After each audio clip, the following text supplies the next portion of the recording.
Now, just a few words to you, the graduates. First, find your passion and follow it. I do not mean just any old thing that interests you for the moment. I do not mean the career that you will seek or your expertise. I do not mean something that you could do, but I mean that one unique thing that you cannot do without. As an educated person, you have an opportunity to spend your life doing what you love. Never forget that many people do not enjoy such a privilege. And as you work to find your passion, you should know that sometimes your passion just finds you. That's what happened to me. I was supposed to be a concert pianist. I could read music before I could read. And I started college as a music major. And then at the end of my sophomore year, I went to the Aspen Music Festival School, a school for prodigies. And I encountered 12-year-olds who could play from sight what it had taken me all year to learn. And I thought I could end up playing piano bar. I might end up teaching 13-year-olds to murder Beethoven. I might end up playing at Nordstrom. But I'm not going to end up playing Carnegie Hall.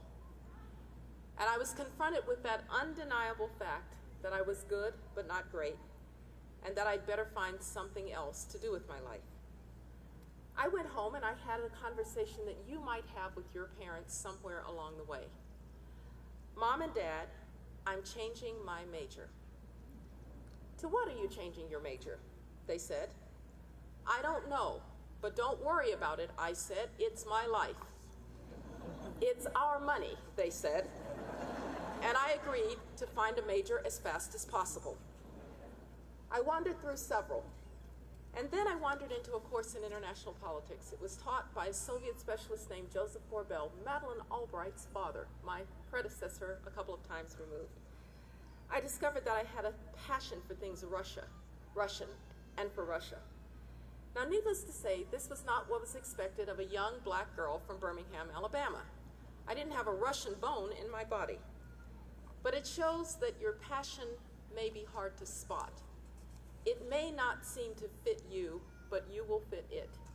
Keep working until you find it.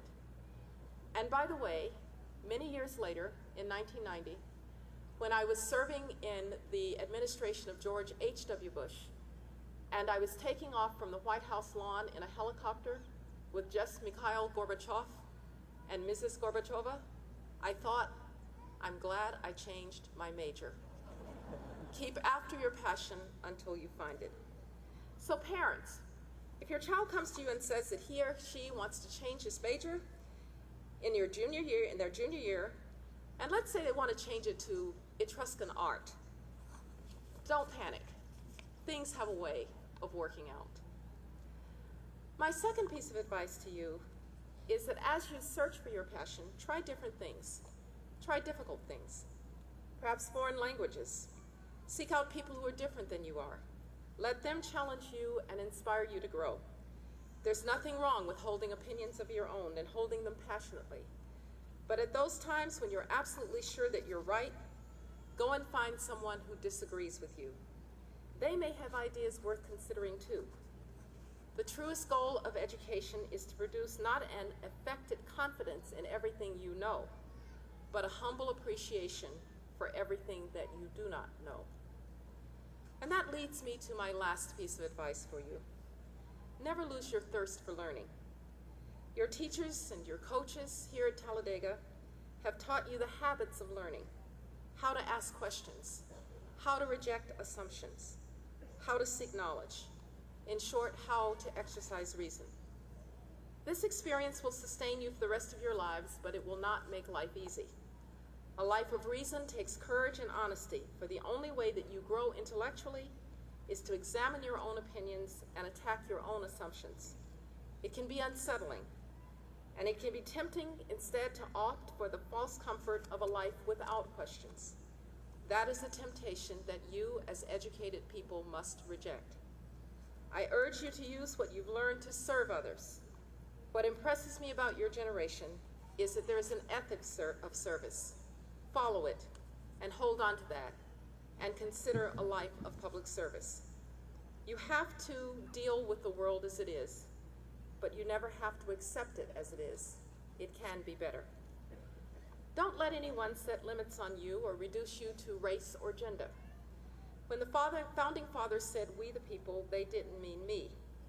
My ancestors were 3/5 of a man in that first Constitution, and I grew up in a town next door, Birmingham, when someone like me could not even order a hamburger at a lunch counter.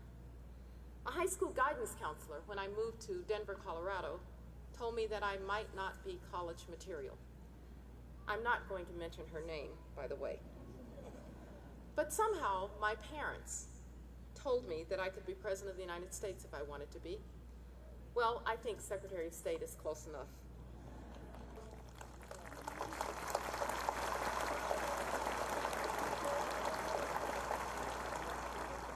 So keep company with those who will push you and those who will encourage your greatest ambitions for yourselves, not tear you down and tell you what you can't be. You see, I've been fortunate and so have you, but try not to take for granted what you've been given.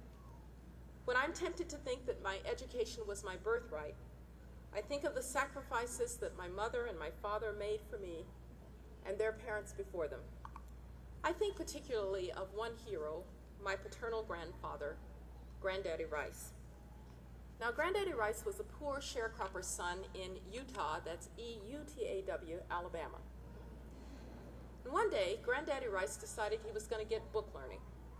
So he asked, in the parlance of the day, where a colored man could go to school. And they told him that he might be able to go to a little Presbyterian school called Stillman College, and it was about 35 miles from where he lived. And so he went there. He saved up his cotton to pay for his tuition, and after 1 year, they said, "How are you going to pay for next year?" And he said, "Well, I don't have any more cotton. I'll have to give you something else." They said, "Well, you don't have anything else. You don't have any money. You'll have to leave." And Granddaddy Rice said, "Well, how are those boys going to college?" And they said, "Well, you see, they have what's called a scholarship. And if you wanted to be a Presbyterian minister, then you could have a scholarship too." And my Granddaddy Rice said, "You know, that's exactly what I had in mind. And my family has been Presbyterian and college educated ever since."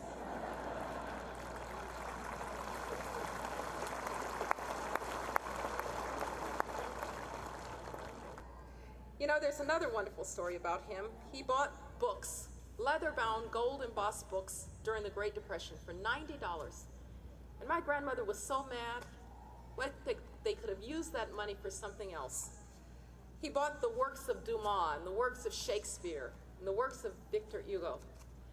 And then, when I finished my PhD, he gave me those books. My father gave me those books.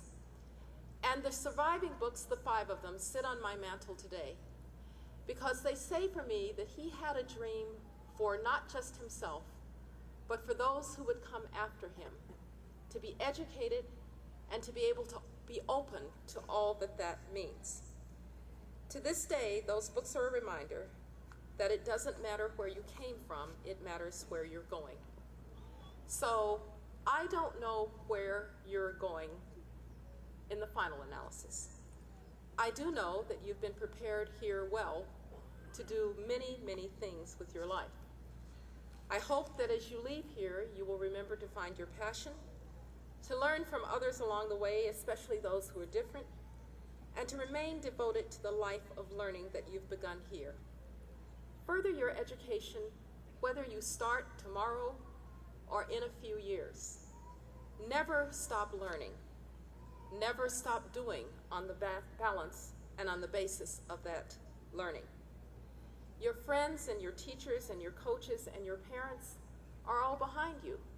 They're here with you tonight because of that. And the world awaits you. You're going to make the most of it. I know that. I hope, too, that you'll have some fun, that you'll make time for yourself, for your hobbies, for your friends, for your personal health, and for your fitness. Whatever you do, don't be shy and don't lack ambition. The only limits that you set will be limits that you set, and those are the limits that should never keep you from reaching your goal. So be ambitious and committed. And as St. Matthew tells us, let your light shine for all to see. Congratulations, God bless you, and good luck in your lives.